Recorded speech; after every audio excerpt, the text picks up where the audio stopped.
Hello everyone. आज का topic principles of inheritance and variation part 1 twelfth का chapter है ये। इसमें आज बेसिक्स है। ये इस वीडियो में सारा बेसिक है जेनेटिक्स, ये टर्मिनोलॉजी जेनेटिक्स का, ब्रांचेस ऑफ जेनेटिक्स। तो आज का ये टॉपिक में बेसिक्स है। जेनेटिक्स क्या है? What is genetics? It is a branch of biology that deals with the study of heredity and variation. Genetics is the branch of biology that deals with the study of heredity and variation. सबको मालूम है heredity पर experiment, genetics पर सारे experiment वगैरह जो किए थे फर्स्ट टाइम मेंडल ने किए थे। उनसे पहले, मेंडल से ही पहले कई साइंटिस्ट ने किए थे पर उनको सक्सेस नहीं मिल पाई थी। तो मेंडल्स ने ये वर्क किया और पर genetics word coined by, genetics जो वर्ड कॉइन बाय किया था वो British biologist William Bateson in 1905। ये बाद में हुआ था 1905 में। Genetics was coined by William Bateson.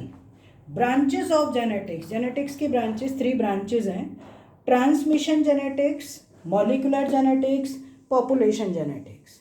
Transmission genetics का मतलब कि transfer of genes from one generation to other या फ्रॉम ऑफस्प्रिंग्स, मतलब फ्रॉम पेरेंट्स टू ऑफस्प्रिंग्स, तो इसको क्या बोलोगे? Transmission genetics.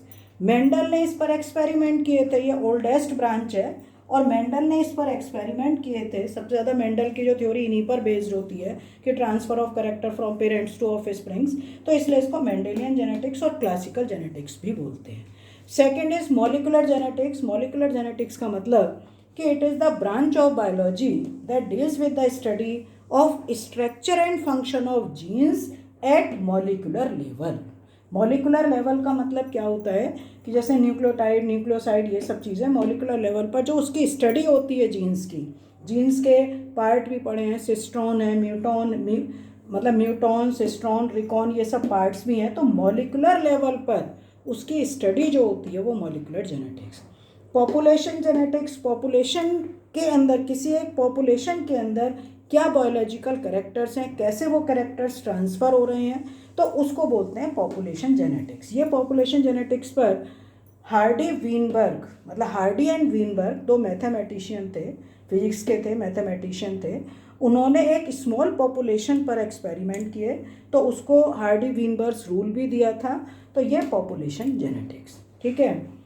अब ये सारा, अब इसके कुछ डेफिनेशन है। जैसे अब डेफिनेशन है heredity, what is meaning of heredity, सभी बच्चों को मालूम है, छोटी क्लास से आता है कि transfer of characters from one generation to other या from parents to offsprings is called heredity.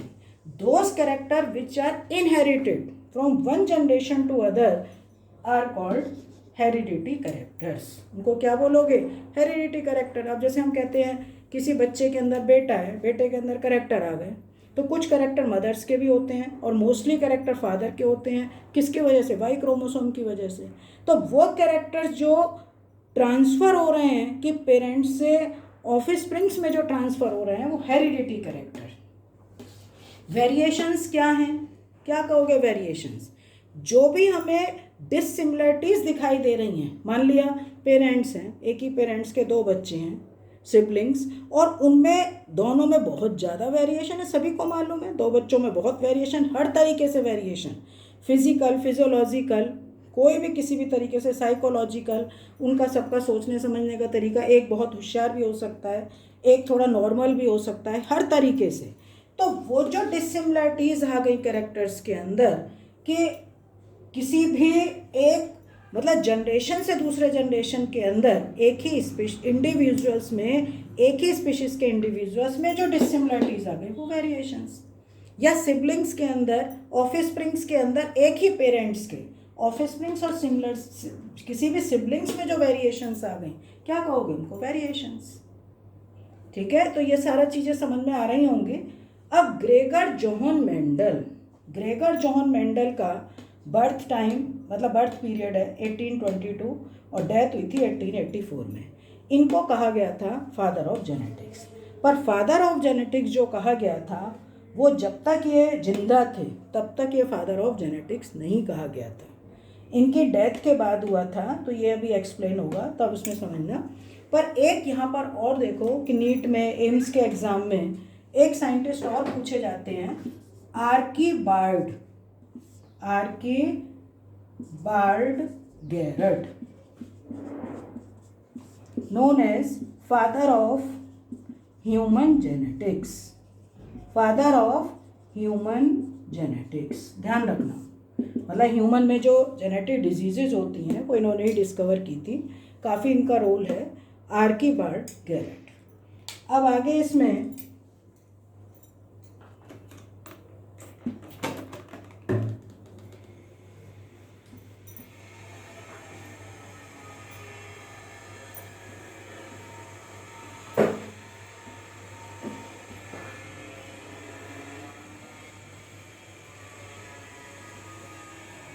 Heredity, जो अभी मैंने डेफिनेशन बताई, heredity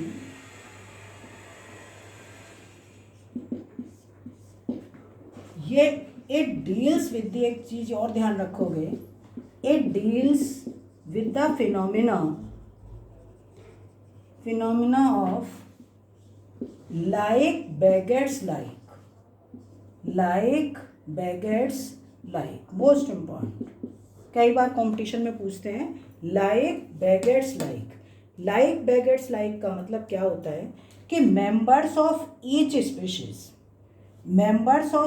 species breed true to their type. अगर कोई भी ह्यूमन है तो ह्यूमन के बेबी ह्यूमन ही होंगे, डॉग होगा डॉग के बेबी डॉग ही होंगे, तो वो अपने ही टाइप के मेंबर्स को ब्रीड करेंगे, इसको बोलते हैं लाइक बेगेट्स लाइक। ये हेरिडिटी के अंदर जब मेंडल ने ये हेरिडिटी डेफिनेशन वगैरह दी तो उसमें एक वर्ड यूज़ किया था, लाइक बेगेट्स लाइक। ठीक है, टर्म्स एक हेडिंग है, छोटे छोटे टर्म्स हैं, टर्म्स रिलेटेड टू हेरिडिटी। सबसे पहले first is gene, Mendelian factor. Mendel ने जीन वर्ड यूज नहीं किया था, फैक्टर वर्ड यूज किया था। Mendelian factor is now called gene. Mendelian factor को ही अब क्या कहा जाता है, जीन। तो अब थोड़ा सा इसमें अलग हटके कई बार क्वेश्चन आ जाते हैं, तो इसमें क्वेश्चन किस टाइप से पूछे जाते हैं कि जीन्स जो हैं वो ट्रांसफ़र हो रही हैं, मतलब जीन्स जो हैं, जीन्स किस पर प्रेजेंट हो, बेसिक समझो, जीन्स किस पर प्रेजेंट होती हैं, क्रोमोसोम पर। तो क्रोमोसोम तो एक तरीके से हो गया कि chromosome is called chromosomal basis of inheritance, और जीन्स जो होगा, genes physical basis of inheritance, या मैंने तुम्हें पहले भी बताया था बेसिक यूनिट ऑफ हेरिडिटी, क्योंकि क्रोमोसोम के ऊपर स्मॉल जीन्स होती हैं और जीन्स जो है यही ट्रांसफ़र करती है कैरेक्टर्स को। तो क्रोमोसोम तो हो गया कि chromosomal basis of heredity, genes क्या होता है, फिजिकल बेसिस ऑफ हेरिडिटी। और क्रोमोसोम किसके बने होते हैं, chromosomes are made up of DNA, chromosomes are made up of DNA. तो डीएनए को क्या बोलोगे, chemical basis of heredity, chemical basis of heredity. बहुत ध्यान से इस चीज़ को करना, physical basis of heredity gene, chromosomal basis of heredity chromosome, और chromosomes are made up of genetic material DNA. तो डीएनए को क्या बोलोगे, केमिकल बेसिस ऑफ हेरिडिटी। कई बार बच्चों को समझ में नहीं आता कि किसको क्या कहें, तो इसलिए मैंने यहाँ पर तुम्हें ये समझा दिया है। अब आता है टर्मिनोलॉजी में कि जीन को मैंने बता दिया कि मेंडेलियन फैक्टर जो कि कैरेक्टर्स को ट्रांसफ़र करती हैं वो जीन वर्ड किसने दिया था, विलियम जोहेंसन साइंटिस्ट ने जीन वर्ड कॉइन किया था। टर्मिनोलॉजी जो जीन की दी थी वो जोहेंसन ने। नेक्स्ट इज एलील का दूसरा नाम है एलीलोमॉर्फ, एलील का सेकंड नेम होता है एलीलोमॉर्फ। कॉन्ट्रास्टिंग कैरेक्टर्स, मतलब किसी भी एक क्वालिटी के जो कॉन्ट्रास्टिंग कैरेक्टर्स हैं, contrasting characters are called allele. A pair of contrasting characters ये पेयर ऑफ कॉन्ट्रास्टिंग कैरेक्टर अब कैसे समझोगे? अब जैसे मान लिया मैं तुमसे कहूँ कि एक क्वालिटी है कोई भी, कि हमारा कलर है, कलर एक क्वालिटी है। प्लांट के अंदर पी प्लांट में ही देखो कि रेड और वाइट, तो रेड की जीन्स कैपिटल आर, वाइट की स्मॉल आर, दोनों एक दूसरे के कॉन्ट्रास्टिंग कैरेक्टर है। क्वालिटी में अगर मैं तुमसे कहूँ हाइट है, तो हाइट में क्या कहोगे कि टॉलनेस और ड्वार्फनेस, तो टॉलनेस और ड्वार्फनेस एक दूसरे के, ये कॉन्ट्रास्टिंग कैरेक्टर है, ये ऊपर वाले आपस में कॉन्ट्रास्टिंग कैरेक्टर है। पर अगर मैं तुमसे कहूँ कि क्या टॉलनेस और रेडनेस क्या एक दूसरे के कॉन्ट्रास्टिंग कैरेक्टर हैं, तुम्हारा आंसर होगा नो, ये कॉन्ट्रास्टिंग कैरेक्टर नहीं है। ठीक है, तो यहाँ पर one pair of contrasting character किसी भी ऑफ स्प्रिंग्स में किसी भी क्वालिटी के लिए जो one pair of contrasting characters are called allele और एलीलोमॉर्फ, एलील और एलीलोमॉर्फ। नेक्स्ट इज सब टर्मिनोलॉजी है, मैंने पहले ही बताया था इस वीडियो में सारा बेसिक। नेक्स्ट टर्मिनोलॉजी है डोमिनेंट एलील और रिसेसिव एलील। डोमिनेंट एलील और रिसेसिव एलील किसे कहोगे? मतलब इसमें डोमिनेंट एलील का मतलब कि those characters which can express itself either in homozygous condition or in heterozygous condition. Those characters which are express itself either in homozygous or heterozygous, दोनों ही condition में। मान ले टॉलनेस है तो ये भी टॉल है, ये भी टॉल है, तब इसको बोलोगे दोनों को डोमिनेंट एलील। पर अगर मान लिया कि विच unable to express itself in heterozygous, अगर हेट्रोजाइगस कंडीशन में ये अपने को एक्सप्रेस नहीं कर पा रहे, कैपिटल टी स्मॉल टी है तो टॉल ही तो होगा, ड्वार्फ थोड़ी होगा भाई। ये ड्वार्फ होता है, ये टॉल होता है, तो यहाँ पर ये तो दोनों जो कॉमन है तो टॉल ही कहलाएगा, ड्वार्फ थोड़ी कहलाएगा। तो इसलिए ये जो unable to express itself in heterozygous condition, इस क्या कहोगे? Recessive. Recessive traits are express only in recessive condition, homozygous. अगर होमोजाइगस कंडीशन होगा स्मॉल आर है, स्मॉल टी है, तो ये अपने को केवल इसी कंडीशन में ही एक्सप्रेस कर रहे हैं, तब वो कहलाएगा रिसेसिव एलील। ठीक है, next is homozygous. Next is homozygous and heterozygous. Homozygous and heterozygous, one pair of contrasting allele, बहुत ध्यान से समझना, one pair of contrasting alleles present in, या one pair of, sorry contrasting मत कहो, one pair of dominant allele और recessive allele, चाहे वो डोमिनेंट कंडीशन में है कैपिटल टी, चाहे वो रिसेसिव कंडीशन में है, present on homologous chromosome called homozygous. Capital T, small T, capital R, small R. अगर वन पेयर ऑफ ये डोमिनेंट जीन या रिसेसिव जीन, चाहे वो डोमिनेंट है रिसेसिव है, होमोलॉगस क्रोमोसोम पर प्रेजेंट है, तब इसको होमोजाइगस। और हेट्रोजाइगस का मतलब कॉन्ट्रास्टिंग, कि एक डोमिनेंट एक रिसेसिव। मान लिया हम दूसरा कहें कैपिटल आर स्मॉल आर, तो इसको क्या बोलोगे? हेट्रोजाइगस। जब ये अपने one pair of contrasting allele present on homologous chromosome called heterozygous. तो हेट्रोजाइगस में क्या क्या कहोगे? Capital T, capital R small R, और होमोजाइगस में मैंने तुम्हें ये बता दिया। ठीक है, तो homozygous and heterozygous. Heterozygous is also called hybrid. Heterozygous का दूसरा नाम क्या होता है? Hybrid. Next is phenotype and genotype. Next terminology is phenotype and genotype.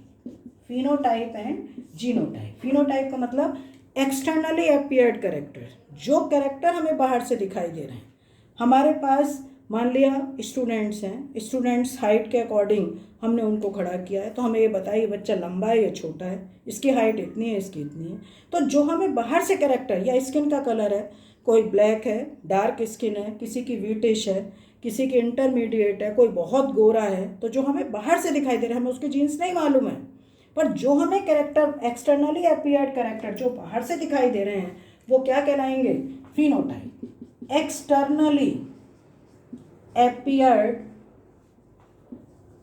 Characters phenotype, और genotype those characters which are determined by genes, जो genes के through determined होंगी वो क्या कहलाएंगी? जीनोटाइप। तो अब इसमें एक क्वेश्चन आता है कि one phenotype has many genotype, और इसका अपोजिट बोलो, one genotype has many phenotype. बोलो विच इज राइट? तो इसमें क्या होगा कि one phenotype has many genotype, ये इसका राइट है, ये रॉन्ग है। कैसे? अगर मान लिया मैं टॉलनेस के लिए कह रही हूँ, तो टॉलनेस के लिए 2 जीन्स होंगी, capital T and capital T small T. Phenotype एक है, उसके जीनोटाइप 2 हैं। ठीक है, तो ये phenotype and genotype. Next is monohybrid cross, और दूसरा होता है डाईहाइब्रिड क्रॉस। जब हम हाइब्रिडाइजेशन एक्सपेरिमेंट के लिए one pair of contrasting character को लेंगे, मान लिया हम क्रॉस करा रहे हैं रेड फ्लावर का, जो रेड फ्लावर का है इसका वाइट से क्रॉस करा रहे हो, कैपिटल आर का स्मॉल आर से, तो one pair of contrasting character लेके हम क्रॉस करा रहे हैं, मोनोहाइब्रिड क्रॉस। मेंडल के फर्स्ट और सेकंड लॉ किस पर बेस्ड है? Monohybrid cross. डाईहाइब्रिड क्रॉस का मतलब कि जब एक्सपेरिमेंट के लिए 2 pairs of contrasting characters are taken in hybridisation experiment, contrasting characters are taken in hybridization experiment, they are called dihybrid cross. Third, Mendel का third law of independent assortment किस पर based है? Dihybrid cross. तो dihybrid cross के लिए इन्होंने mostly seed का example लिया था कि इसके अंदर येलो राउंड उसकी शेप हो गई, येलो कलर हो गया। इसका जब क्रॉस किया था वो green wrinkled seed, green wrinkled मतलब कैपिटल वाई कैपिटल आर का स्मॉल आर से क्रॉस किया, तो इस टाइप का जो क्रॉस है वो कैसा कहलाएगा? Dihybrid cross. ठीक है, अगला नेक्स्ट लास्ट टर्मिनोलॉजी है इसकी, back cross and test cross.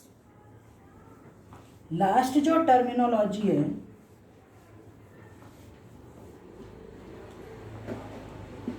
Back cross and test cross, back cross and test cross. अब ये देखो सिंपल एक्सपेरिमेंट, अगर मतलब सिंपल में एक एक्सपेरिमेंट कि रेड फ्लावर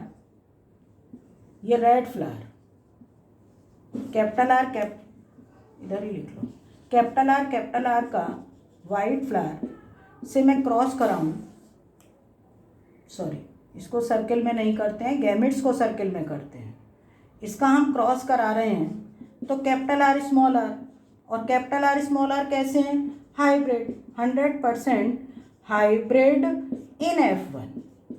ठीक है, when F1 were crossed with any of the parent, F1 की सेल्फिंग नहीं करनी है, F1 का क्रॉस किसी भी पेरेंट से कराना है, चाहे ये डोमिनेंट पेरेंट से और चाहे रिसेसिव पेरेंट से। जब किसी भी पेरेंट से इसका क्रॉस कराओगे it is called back cross. और केवल जब हम तुमसे स्पेशली कहें कि F1 is crossed with only recessive parent, it is called test cross. Back cross दोनों हैं, पर टेस्ट क्रॉस केवल जब कहोगे कि जब F1 का क्रॉस तुम केवल रिसेसिव पेरेंट से कराओगे।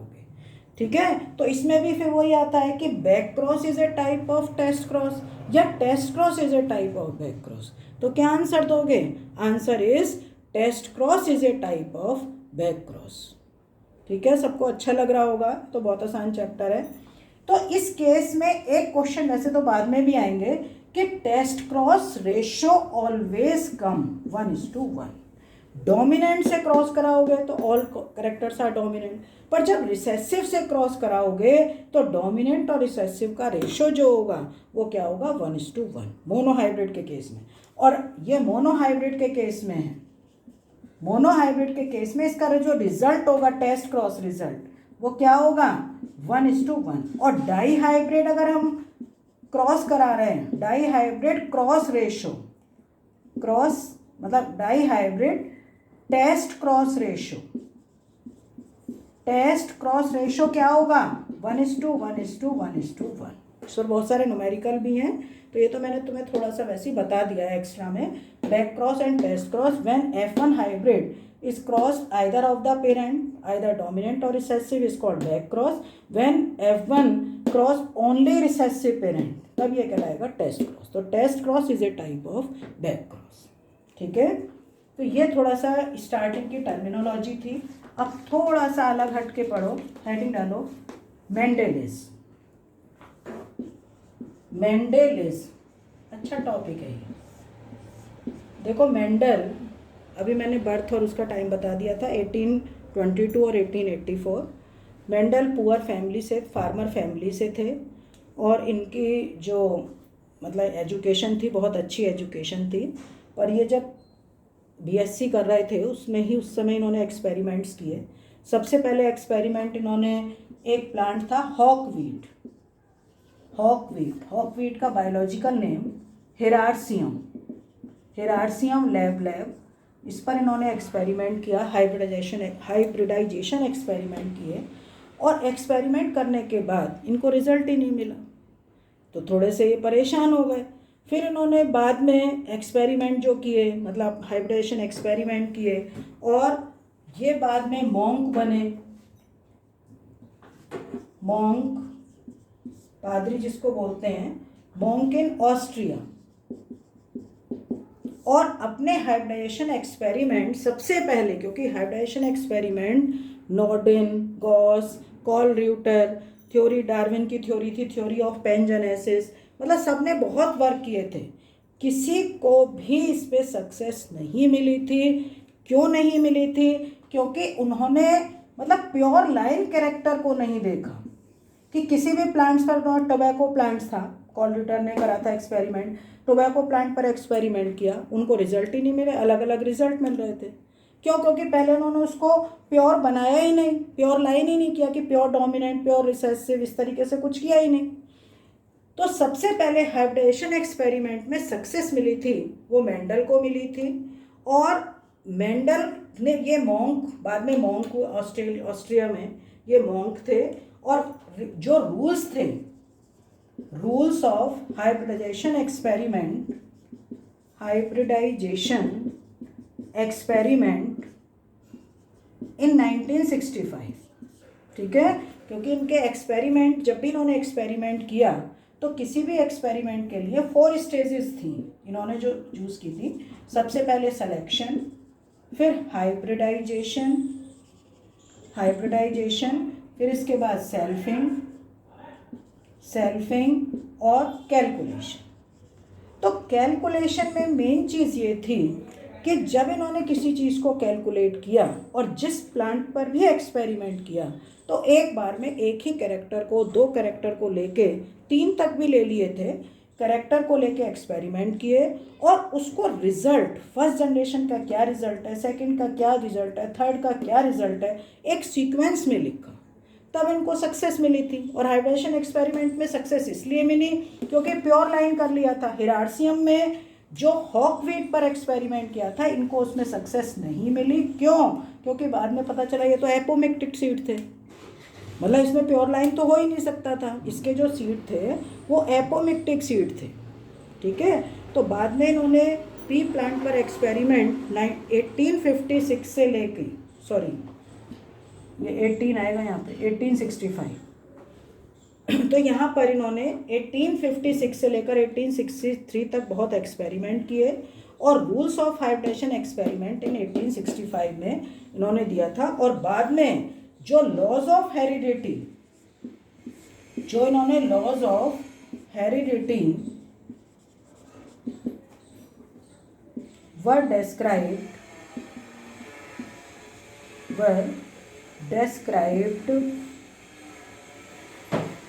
in his paper क्या थे इनके?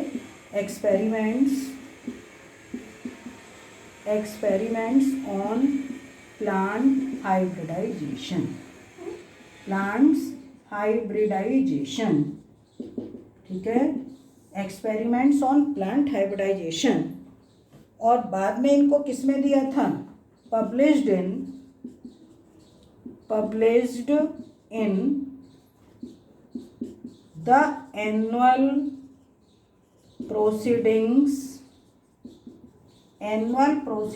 Of natural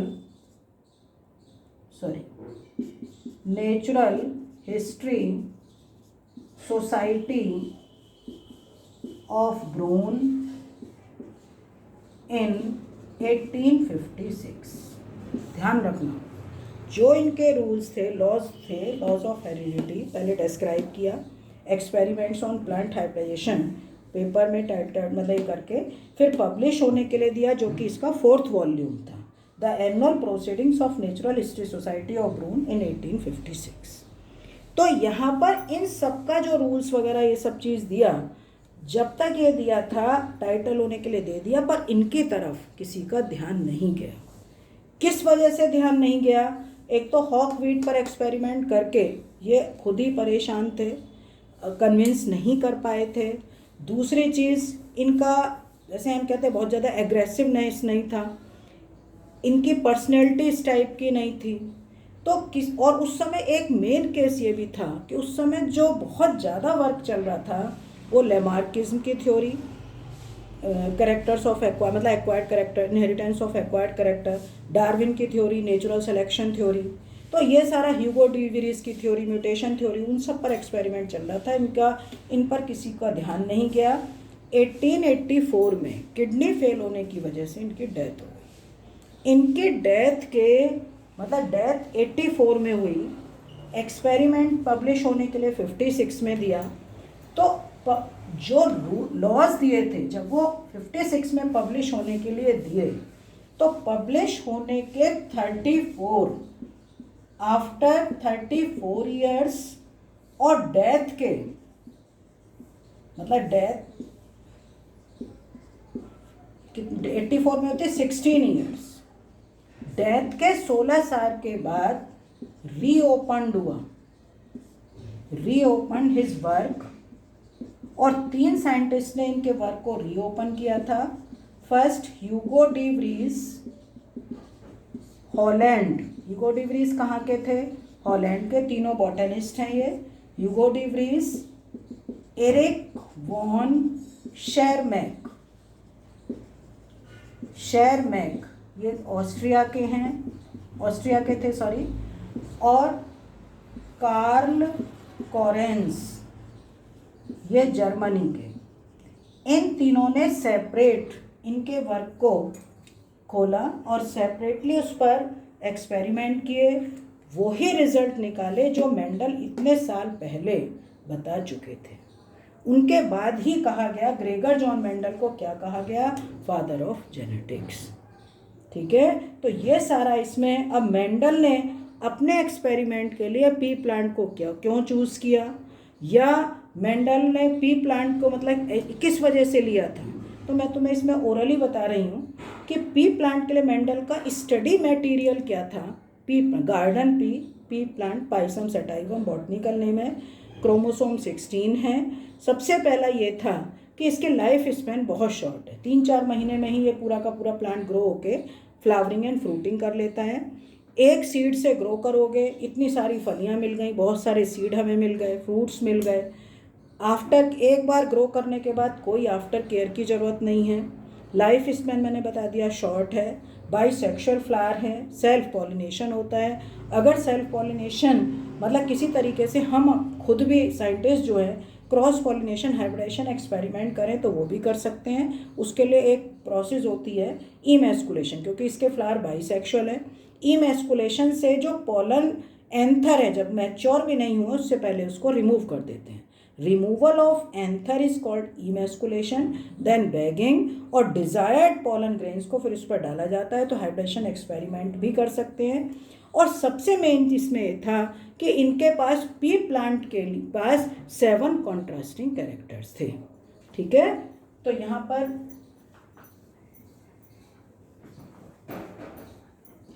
Mendel's study material, Mendel's study material garden pea Pisum sativum, इसके मैंने सारे कैरेक्टर्स तुम्हें बता दिए हैं, पर जो 7 कॉन्ट्रास्टिंग कैरेक्टर्स हैं वो 7 कॉन्ट्रास्टिंग कैरेक्टर्स क्या है, इसकी टेबल क्या है।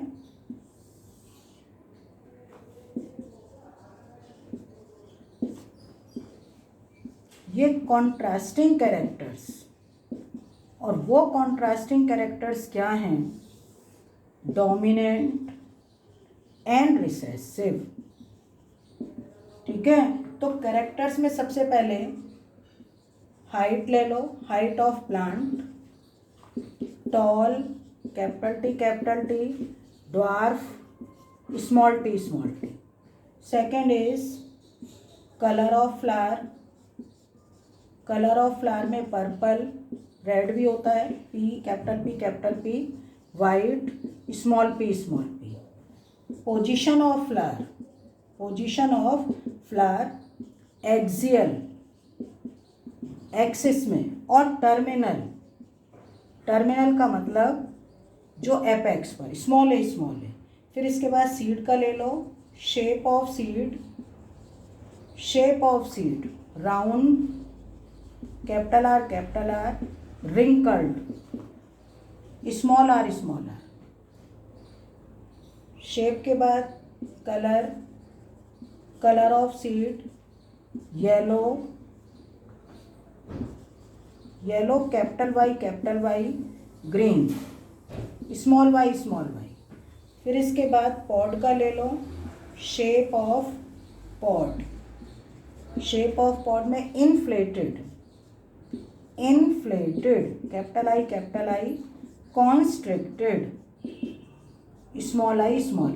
ठीक है, next is colour of pod green, capital G, और दूसरा अपोजिट में येलो, स्मॉल जी। तो ये इनके 7 कॉन्ट्रास्टिंग कैरेक्टर थे जो किसी दूसरे इस फैमिली के पाइसम सेटाइवम लेग्यूमिनेसी फैमिली की सब फैमिली पेपिलिनियोटी या फैबेसी का प्लांट है ये। और इस सब